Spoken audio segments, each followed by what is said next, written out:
Here's the kind of like eerie detail that gives me chills every time I think about it. Chiron wasn't even discovered until November 1st, 1977. And the first sign it entered was Taurus. So this particular generation, my generation, was the first in recorded astrology to be born with Chiron in Taurus. And honestly, since especially that astrology is pattern recognition, I don't think that that's a coincidence, because this particular generation, our generation, we led a shift. We broke stigmas around mental health. We made therapy normal. We talked about childhood wounds out loud. We even brought neurodivergence into an everyday conversation. And we were the ones that carried generational trauma and looked at it more honestly than our parents ever could.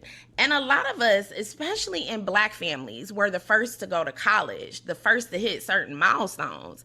And that first, being the first, baby, that carries weight.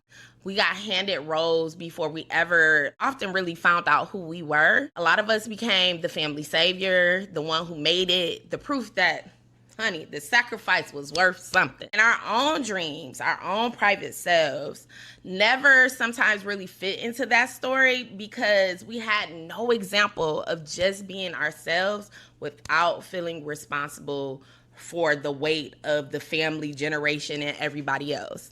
And that right there is Chiron and Taurus. Worth and identity collapsed into performance.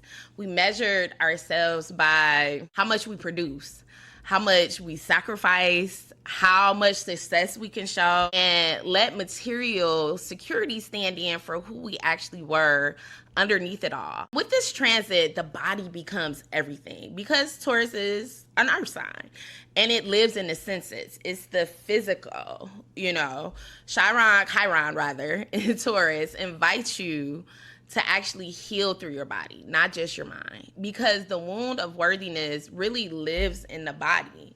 It's how tense you get when somebody asks you what you need, or how strange pleasure can feel when there's no expectation behind it. It's how risky rest can feel. And rest should honestly, baby, take a nap. It should be the most natural thing in the world. And it shows you a lot of places where performance is still connected to your enoughness, right? So during this time, don't avoid the pain, move through it with your whole self. That's including your shadow self. And you'll find that the thing that was always true was that you were never really your wound and you were never really your achievements.